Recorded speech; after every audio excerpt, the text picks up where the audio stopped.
यार ये पीछे की लाइट बहुत ज़्यादा वैसी हो रही है शायद। सच बता रहा हूँ, मैथ्स तुम्हारा फेवरेट सब्जेक्ट बन जाएगा। Die for your dreams, running on fumes, trying to get by. इस साल मैथ्स के बोर्ड्स का पेपर 10th वालों को कैसा गया ये तो तुम्हें पता ही होगा। नहीं पता तो मैं बता देता हूँ। जो बोर्ड्स का पेपर का लेवल था मैथ्स का इस बार 10th क्लास का, तो वो था मॉडरेट टू टफ। इजी नहीं था क्योंकि बहुत कम बच्चों को इजी लगा। ज़्यादातर बच्चों को, मेजोरिटी ऑफ बच्चों को बहुत टफ लगा, लेंदी लगा पेपर। जिन बच्चों को इजी लगा और जिन बच्चे पूरा करके आए, मैं चाहता हूँ इस वीडियो को देखने के बाद तुम उन बच्चों में से आओ। जो जो मैं बातें बताऊँगा, जो जो गलतियाँ मैं बताऊँगा जो इन बच्चों ने करी, जिनका पेपर अच्छा नहीं गया, वो बातें अच्छे से सुनकर तुम इम्प्लीमेंट कर देना। तुम्हारे मार्क्स मैथ्स के अंदर 90+ आएंगे, ये 100% है, श्योर हो जाओ तुम। बस तुम्हें इम्प्लीमेंट करना है, काम करना है। बाकी टेंशन मत लेना, तुम खुद कॉन्फिडेंट हो जाओगे लास्ट तक। और मान लो कोई बंदा तुम्हारा रिव्यू लेने आए कि सर बताइए कैसा गया पेपर आपका, तो तुम बताओगे ये बहुत प्राउडली कि हाँ अच्छा गया है, सारे क्वेश्चन अच्छे से करके आया हूँ, पूरा पेपर करके आया हूँ, ऐसे ऐसे तुम बताओगे प्राउडली। वहीं दूसरे बच्चे यही रोना गाते रहेंगे कि हमारा बहुत बेकार गया पेपर, हमारा सेट बेकार आया, सीबीएसई ने हमारे साथ इंसाफ नहीं करा, बहुत मुश्किल आया सेट वगैरह। वो सब तो बात अलग है कि हाँ कि एक सेट मुश्किल आया था, एक सेट आसान आया था। देखो अभी तुम्हारा 10th स्टार्ट भी नहीं हुआ होगा। अगर मैं मान के चलता हूँ तुम 9 से 10th में जा रहे हो, तो तुम्हारा अभी क्लासेस स्टार्ट भी नहीं हुई होंगी। अगर हो गई होंगी तो तुम्हें शायद ये चूज़ करने को मिला होगा या फिर मिलेगा कि बेसिक लोगे या स्टैंडर्ड। अगर तुम्हें 95+ लाने हैं या फिर 90+ लाने हैं, तो ये सब सोचना छोड़ दो कि स्टैंडर्ड है या बेसिक है। इस साल का मैं तुम्हें बता दूं तो जो बेसिक का सेट 3 का पेपर था वो स्टैंडर्ड से ज़्यादा मुश्किल आया था। और ये माना जाता है कि जो स्टैंडर्ड का पेपर होता है वो बेसिक से ज़्यादा टफ होता है, बेसिक का आसान होता है। क्योंकि बेसिक वो बच्चे लेते हैं जिनको 11th के बाद मैथ्स नहीं करनी होती है, जिन्हें पीसीएम या फिर कॉमर्स विद मैथ्स या फिर ह्यूमैनिटीज़ में मैथ्स नहीं चाहिए होती है। तो तुम ये सब छोड़ दो कि अगर 90+ लाने तो जो जो मैं बातें बता रहा हूँ वो सबके लिए है, चाहे बेसिक के हो स्टैंडर्ड के हो। अगर तुम ये वीडियो मार्च में देख रहे हो, जैसे मैं आज 26 मार्च को ये वीडियो बना रहा हूँ, तो अगर तुम इसे मार्च के अंदर ही देख रहे हो या फिर अप्रैल में स्टार्टिंग में देख रहे हो या फिर जब भी देख रहे हो, जुलाई में भी देख रहे हो, तो आज से स्टार्ट कर दो। ये फ़र्क नहीं पड़ता कि तुम्हारा सिलेबस हुआ नहीं हुआ, बाकी बच्चों को कितना हो गया। ये बात तो मैंने शायद पहले की भी कुछ वीडियोस में बताई कि कंपैरिजन मत करना अपने आप, वरना जितना तुम बेटर कर सकते हो वो भी नहीं कर पाओगे, वो करने का भी मन नहीं करेगा। बात यही है कि यार ये पीछे की लाइट बहुत ज़्यादा वैसी हो रही है शायद। अच्छा मुझे एक चीज़ सच सच बताना कमेंट्स में कि तुम मैथ्स पढ़ते भी हो या नहीं पढ़ते हो, लिख के प्रैक्टिस करते भी हो या नहीं करते हो। जैसे 9th में तुम एक दिन पहले से पढ़ के आज चले जाते थे कि सॉल्यूशन कैसे कैसे हो रहा है, वन शॉट देख के चले जाते थे कि ये चैप्टर कैसे होगा, ये क्वेश्चन कैसे होगा, बस तरीका देख लूँ कर मैं खुद लूँगा। अगर तुम्हारी ऐसी मेंटालिटी है तो 90+ नहीं आ पाएंगे भाई, बहुत मुश्किल है। अनलेस कि तुम आइंस्टाइन के भतीजे हो, पर सच बता रहा हूँ नहीं आ पाएंगे क्योंकि तुम नहीं हो। तुमने 9th में भी देखा होगा तुम्हारे कितने नंबर आते हैं ये सब करने से। देखो मैथ्स का एक ही फंडा है, चाहे तुम्हें पसंद हो या ना पसंद हो, मैथ्स प्रैक्टिस ही मेन चीज़ है। जितनी ज़्यादा प्रैक्टिस करोगे शायद तुम्हें फ्यूचर में पसंद भी आने लग जाए मैथ्स। पहले खुद करने की कोशिश करो बिना देखे। देखो प्रैक्टिस करते कैसे मैथ्स की, सबसे पहले यही जानो। सबसे पहले तुम कॉन्सेप्ट समझ लो, यूट्यूब से समझना यूट्यूब से समझ लो, कहीं से भी समझना समझ लो। बेसिक कॉन्सेप्ट तुम्हें आ गया, अब तुम एनसीईआरटी खोल के बैठो और एग्ज़ाम्पल करो सबसे पहले। चलो एग्जाम्पल पे सॉल्यूशन होता है, ठीक है, तुम सॉल्यूशन को छुपा लो, या फिर अगर सॉल्यूशन तुमसे नहीं छुपते तो एक्सरसाइज कर लो। जो जो क्वेश्चन तुम्हें बिना देखे हो रहा है वेल एंड गुड, तुम्हारा कॉन्फिडेंस बिल्ड होगा कि हाँ बिना देखे हो रहे हैं। जो नहीं हो रहा उसको अगर तुम समझ के कर लोगे और फिर नेक्स्ट टाइम जब तुम फिर से एक सेशन लगाओगे प्रैक्टिस का और जब वो हो जाएगा, तो जो कॉन्फिडेंस में बूस्ट आता है ना, सच बता रहा हूँ, मैथ्स तुम्हारा फेवरेट सब्जेक्ट बन जाएगा। अगर तुम्हें बिल्कुल पसंद नहीं है मैथ्स, तुम एसएसटी तुम्हें पसंद है, तुम्हें साइंस पसंद है, तुम्हें इंग्लिश पसंद है, फिर भी तुम्हारा मैथ्स सबसे ज़्यादा पसंद आ जाएगा। क्योंकि मैथ्स में रटना नहीं होता, बस एक बार कॉन्सेप्ट समझ में आ गया, दिमाग चलाना आ गया, प्रैक्टिस करनी आ गई। अल्टीमेट थिंग जो तुम कर सकते हो अपनी मैथ्स को इम्प्रूव करने के लिए, ठीक है। और यही जो चीज़ है ये इस साल जो बच्चे जिनका पेपर नहीं गया उन्होंने नहीं करी। उन बच्चे ने क्या करा, ये जो मैराथन्स हुई थी ना अभी उशांग सर की या फिर ऋत्विक सर की जो पीडब्ल्यू में पढ़ा, शोभित निर्वाण, और ये सारे जो टीचर है फेमस उनकी से मैराथन्स देख ली। या तो टीचर्स ने भी कहीं नहीं बोला था कि मैराथन्स आएगा पेपर, ये सिर्फ टीचर्स कॉन्सेप्ट समझाने के लिए, रिवीजन के लिए कर रहे थे। यार थ्रोन्स का सिर्फ जो पर्पस होता है वो होता है रिवीजन के लिए, कि तुम्हारी रिवीजन एकदम सॉलिड हो जाए। ये टीचर्स तुम्हें ट्रिक्स बताएंगे, तुम्हारी हेल्प ज़रूर करेंगे, बट ये कोई तुम्हें दावा नहीं कर सकता कि तुम्हारे इसी में से आएगा पेपर।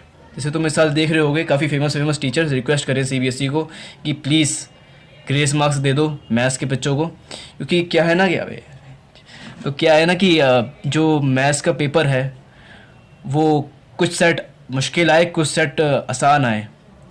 तो अब जो बच्चे पढ़ के गए हैं, आसान आए या मुश्किल आए, उनके लिए सब बराबर है। ये तो सिर्फ कोपिंग मैकेनिज़्म है, जो उसको मैं कहता हूँ कि पेपर अगर तुम्हारा इजी आता तो ठीक है, क्योंकि तुम पढ़ते नहीं हो ना भाई, पढ़ना स्टार्ट कर दो ना। इस साल जो बच्चों ने नहीं करा वो पढ़े नहीं, क्योंकि उन्होंने लास्ट गैप डेज में पढ़ाई करी, पूरे साल उन्होंने मस्ती करी, सोचा कि लास्ट गैप डेज में वो पढ़ के उन बच्चों जितने नंबर ले आएंगे जो पूरे साल पढ़ते हैं। ऐसा नहीं होता भाई, इसलिए अभी से प्रैक्टिस करना स्टार्ट कर दो। लास्ट की मैराथन्स, 80-20 रूल, इन सब पे मत रहो कि हाँ हमारे आ जाएंगे। ऐसे करोगे तो 80 भी नहीं आ पाएंगे। देखो मैं 4 मिस्टेक्स तुम्हें बता रहा हूँ, इन 4 मिस्टेक्स के सॉल्यूशन भी बताऊँगा साथ ही साथ, जो कि सफिशिएंट है। अगर तुमने इन्हें फॉलो करा तो तुम्हारे 90+ आ जाएंगे। पहली गलती है वो है कि प्रैक्टिस ना करना, सिर्फ ऊपर से रीड कर लेना क्वेश्चन, जो कि मैं ऑलरेडी डिस्कस कर चुका हूँ तुम्हारे साथ। मैं बता चुका हूँ कैसे करनी है प्रैक्टिस और प्रैक्टिस की क्या इंपॉर्टेंस है। दूसरी जो गलती है वो है रेफरेंस बुक को ज़्यादा प्रायोरिटी देना एनसीईआरटी की बुक से। ये सबसे बड़ी मूर्खता है, सबसे बड़ी बेवकूफ़ी है। एनसीईआरटी तुम्हारी होली बुक है, मैथ्स की ही नहीं, हर सब्जेक्ट की। बाकी सब धर्मों में जैसे होती है होली बुक, ऐसी ही अगर हम पढ़ाई की होली बुक देखें सीबीएसई में तो वो है एनसीईआरटी। एनसीईआरटी को तुम सबसे ज़्यादा वैल्यू दो। एनसीईआरटी के क्वेश्चंस तुम्हें कैसे करने हैं, मैं मान के चलो तुम स्टार्टिंग में देख रहे हो, पर तुम ऐसे टाइम पे देख रहे हो जब तुम्हें सिलेबस तुम्हें बहुत जल्दी कंप्लीट करना है, तुम्हारे पास ज़्यादा टाइम नहीं है। तो तुम सबसे बढ़िया जो चीज़ करो वो है एग्जाम्पल हर चैप्टर की, जो तुम्हारे सिलेबस में आ रहा है उसके कर लो, सिर्फ एग्जाम्पल। उसको अच्छे से प्रैक्टिस कर लो, अच्छे से तुम उसका कॉन्सेप्ट देख लो, बेसिक कॉन्सेप्ट को कैसे सॉल्व हो रहा है। लिख के प्रैक्टिस करनी है, ऐसा नहीं कि पढ़ के चले गए। उतना टाइम नहीं है फिर तो पढ़ के जाना पड़ेगा, पर इतना ऐसी नौबत मत लाओ कि तुम्हें सिर्फ ऐसा करना पड़े। तो अगर सबसे पहले अगर सिलेबस तुम्हें कंप्लीट करने के लिए मैं बोलूँ तो एग्जाम्पल सबसे बेस्ट है। एग्जाम्पल के बाद एक्सरसाइज क्वेश्चन, उसके बाद मिसलेनियस। तो इस तरीके से हम प्रायोरिटी रखते हैं। तो सबसे पहले एग्जाम्पल को प्रायोरिटी दे दी हमने, उसके बाद हमें देनी है एक्सरसाइज के क्वेश्चन को प्रायोरिटी, फिर उसके बाद हमें देनी है मिसलेनियस के क्वेश्चन की प्रायोरिटी। उसके बाद अगर तुम इन सब को मास्टर कर लो, सब तुम्हें एकदम ऐसे आता है कि अगर तुम रात को भी अगर तुम्हें 12 बजे उठा के कोई पूछे कि इस क्वेश्चन को सॉल्व करके दिखा, और अगर तुम वो क्वेश्चन सॉल्व कर लेते हो और इतना तुम्हें अच्छे से आ गई एनसीईआरटी, तभी दूसरी रेफरेंस बुक पे जाना। और अगर तुम लास्ट टाइम में हो, मान लो तुम 3 महीने पहले देख रहे हो, तो कोई रेफरेंस बुक गलती से भी मत लगाना, गलती से भी नहीं लगाना है। सैम्पल पेपर लगाने हैं और बस, वो भी सिलेबस कंप्लीट होने के बाद, एनसीईआरटी मास्टर होने के बाद सैम्पल पेपर लगाने हैं। मैथ्स कोई वो थोड़ी है कि रट्टा मार लिया और तुम वो सोचो कि वही क्वेश्चन आएगा। डिजिट चेंज होंगी, लैंग्वेज चेंज हो सकती है क्वेश्चंस की। कॉम्पिटेंसी बेस्ड क्वेश्चन बहुत डरा रहा है बच्चों को, जो कि डरने की बात नहीं है। तो वो कैसे करें, उसका डर कैसे निकालें, उसके लिए कॉन्फिडेंट कैसे हो, वो मैं वीडियो डालूंगा, तो उसके लिए सब्सक्राइब कर लेना। इसी 2-3 दिन में आ जाएगी वीडियो, या फिर कल ही डाल दूँ, पता नहीं। जो तीसरी मिस्टेक है वो है कि तुम लास्ट के 2 महीने में सीरियस होते हो और लास्ट के 2 महीने में पढ़ाई स्टार्ट करते हो। अगर तुम लास्ट के 2 महीने में पढ़ाई स्टार्ट करोगे तो तुम्हारी 80% शायद आ जाएगा, तुम बड़ी शिद्दत से पढ़ाई करोगे तब। पर ऐसा मत करना भाई। लास्ट के जो 2 महीने होते हैं उसमें हमें सबसे ज़्यादा पढ़ाई करनी होती है, पर उसके पहले भी हमें कंसिस्टेंटली पढ़ाई करनी होती है अगर हमें अच्छे नंबर लाने हैं तो। वरना अगर सिर्फ तुम्हें पास होना है, सिर्फ तुम्हें पासिंग मार्क्स लाने हैं, तुम्हें 70% अगर तुम्हें लाने हैं, तो तुम अगर 1 महीना भी पढ़ोगे तब भी तुम्हारे आ जाएंगे। मैं सच बता रहा हूँ, सिर्फ 1 महीना पढ़ लेना, तुम 20 दिन में सिलेबस कवर कर लोगे, 10 दिन में तुम प्रैक्टिस करके आराम से 70 नंबर ले आओगे। वही बात है ना, मैं वीडियो बनाई इसलिए रहा हूँ कि अगर तुम्हें अच्छे नंबर लाने हैं तो मेमोरी बनाओ, बहुत ज़रूरी है मेमोरी बनाना। अब नहीं बनाओगे तो कब बनाओगे? 11th में क्या पता तुम स्कूल चेंज कर लो, तुम दोस्तों से बिछड़ जाओगे। 10th क्लास लास्ट क्लास होती है जिसमें तुम अपना चाइल्डहुड जीते हो। 11th 12th में ऐसा नहीं होगा। बट बस बात क्या है कि कंसिस्टेंटली सिर्फ 1 घंटा रोज़ मैथ्स को दे दो प्रैक्टिस के लिए, वो भी बहुत सफिशिएंट है भाई। तुम्हारी बहुत हो जाएगी लास्ट के 2 महीने तक। जब बच्चे स्टार्ट करते हैं, काफ़ी सारे बच्चे, तुम्हारी तब तक बहुत ज़्यादा तैयारी हो जाएगी, तुम्हारी इतनी तैयारी हो जाएगी तुम सिर्फ उस तैयारी से ही 80 नंबर ले आओगे। लास्ट के 2 महीने जब हम इतने, पता है लास्ट के जो 2 महीने होते हैं, सॉरी मच्छर था, तो लास्ट के जो 2 महीने होते हैं उसमें हम सबसे ज़्यादा तैयारी करते हैं। तब हम जो 80% से 90% वाले ग्रुप में आते हैं। समझ में आई? जो 90% वाले ग्रुप होता है, जो टॉपर वाला ग्रुप होता है, उसमें तब आते हैं जब पूरे साल तो पढ़े ही हों, साथ में लास्ट के जो 2 महीने हों, 1 महीना हो, उसमें हम एकदम जी जान लगा कर तैयारी करें। लॉकडाउन मतलब तो तुम्हें पता होगा ना, एकदम मतलब फोकस में होकर हमें पढ़ाई करनी होगी। समझ में आ रही है? तो ऐसा मत करना कि लास्ट के 2 महीने में तुम सीरियस हो रहे हो। स्टार्टिंग से कंसिस्टेंटली 1 घंटा भी पढ़ोगे ना, प्रैक्टिस करोगे, उतना भी काफ़ी है।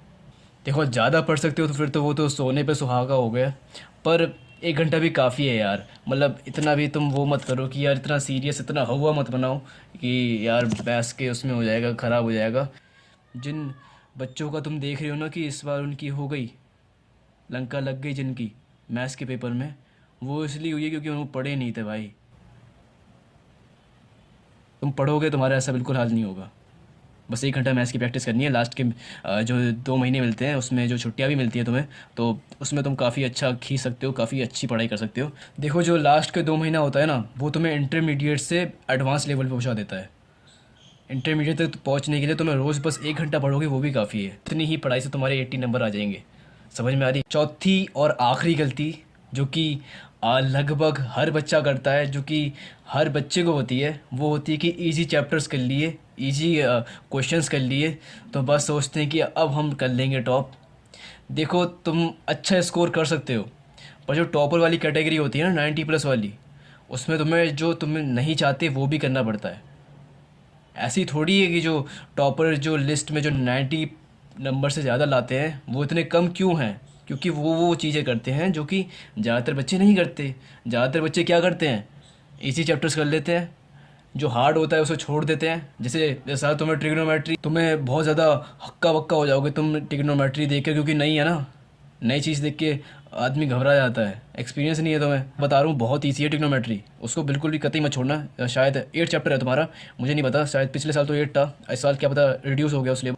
तो जो 8.3 एक्सरसाइज है, उसका जो 4th क्वेश्चन है, 4th या 3rd पता नहीं, जिसमें 10 क्वेश्चन हमें करने होते हैं, तुम इस लेवल पर ट्रिग्नोमेट्री करना कि वो जो 10 क्वेश्चन है वो सिर्फ तुम 20 मिनट में कर दो, 2 मिनट में एक क्वेश्चन। सच बता रहा हूँ, तब तुम खुश होना, तब तुम्हें मज़ा आएगा। खुश होना अच्छी बात है भाई, बिल्कुल अच्छी बात है, पर एक डिल्यूजन में हो जाना, एक हायर एक्सपेक्टेशन रख लेना, कम करके हायर एक्सपेक्टेशन करना। तुम कम काम कर रहे हो, तुम इजी काम कर रहे हो, फिर तुम हाई एक्सपेक्टेशंस रखते हो कि अच्छे नंबर आएंगे। खुश हो जाओ, बिल्कुल हो जाओ कि हमने कुछ तो करा है, तुमने इजी क्वेश्चन करे, इजी चैप्टर्स करे हैं। बहुत बच्चे वो भी नहीं करते, वो बस इंस्टाग्राम करते रहते हैं, वो सिर्फ इंस्टाग्राम स्क्रॉल करते रहते हैं, टाइम वेस्ट करते रहते हैं। खुश हो, बिल्कुल हो, पर फिर एक्सपेक्टेशन मत रखना कि नंबर कटेंगे नहीं, ऐसे करके नंबर कट जाएंगे। जो ट्रिग्नोमेट्री में होता है काफ़ी वेटेज, पता नहीं पिछले साल था कि नहीं था, पर मेरे जब मैंने दिया था पेपर तब था ट्रिग्नोमेट्री का अच्छा खासा वेटेज, और मैंने कर ली थी आराम से। जो ट्रिग्नोमेट्री की जो टेबल होती है एक, तुम अगर देखो अभी बुक खोल के, अगर तुम्हें नहीं पता तो वो बहुत ईजी है याद करनी। मैं तुम्हें एक वीडियो डालूंगा जिसमें मैं बताऊंगा कि ट्रिग्नोमेट्री की टेबल तुम बड़ी ईजीली याद कर लोगे। मेरी वो वीडियो देखकर ही तुम्हें याद हो जाएगी। तुम सोच सकते हो, शायद 2-3 मिनट की वीडियो होगी, 5 मिनट की ज़्यादा से ज़्यादा, तो बस वो वीडियो देखना, ट्रिग्नोमेट्री टेबल तुम्हें याद हो जाएगी, आधी प्रॉब्लम तुम्हें वहीं सॉल्व हो जाएगी। समझ में आई? फिर क्वेश्चन सॉल्व करके तुम्हें इंप्लीमेंट करने पड़ते हैं, दिमाग लगाना पड़ता है, hit and trial method use करना पड़ता है, बहुत सारी चीज़ें होती हैं। वो तो तुम वन शॉट देखोगे, बहुत ज़्यादा डिटेल वन शॉट देख लेना, तुम्हारा काम हो जाएगा भाई। ट्रिग्नोमेट्री बिल्कुल मत छोड़ के आना। बहुत बच्चे अलजेब्रा छोड़ देते हैं, और भी चीज़ें होती हैं जो छोड़ देते हैं, इजी क्वेश्चन कर लेते हैं। तो जैसे कि मैंने तुम्हें रेफरेंस बुक का भी बता दिया है कि कब तुम्हें रेफरेंस बुक लेनी है, क्या करना है क्या नहीं करना। मैं इस पर और भी ज़्यादा डिटेल वीडियो डाल दूँगा कि रेफरेंस बुक ज़्यादा, कि अगर तुम्हें रेफरेंस बुक लेनी भी है तो कौन सी लेनी है।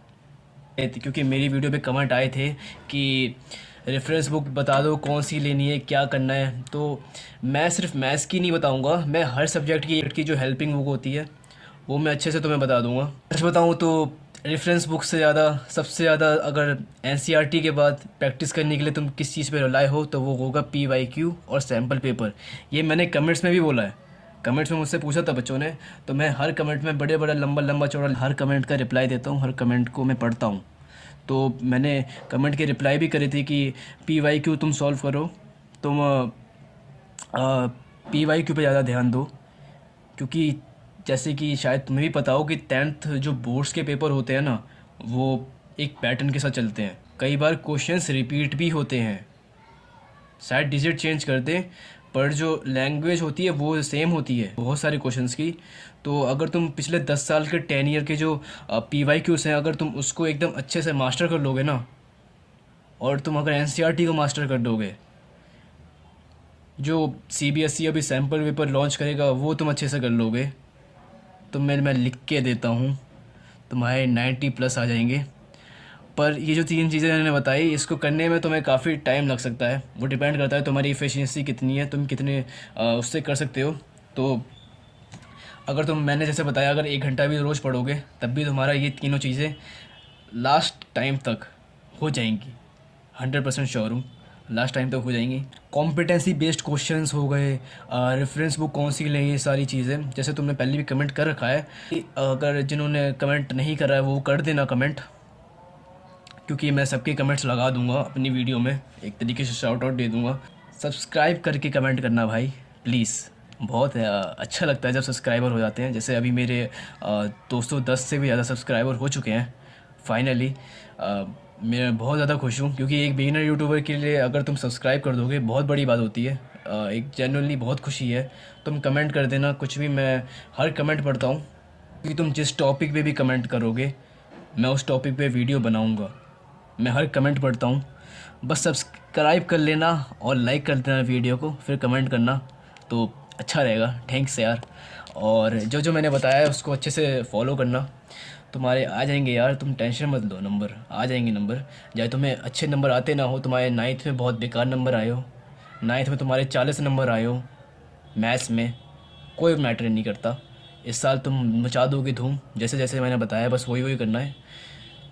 और जो जो मैंने गलतियाँ बताई हैं शायद तुम 9th में करते आ रहे होगे, इसलिए तुम्हारे नंबर नहीं आ रहे होंगे। तुम्हारा कभी जो तुम्हें मुश्किल लगता है वो तुम्हें करने की कोशिश नहीं करी होगी, अगर तुम्हें मैथ्स मुश्किल लगती है तो इसलिए कह रहा हूँ कंफर्ट जोन से बाहर निकलो, मैथ्स को प्रैक्टिस करो, और बस या बाय, सब्सक्राइब कर देना। We'll go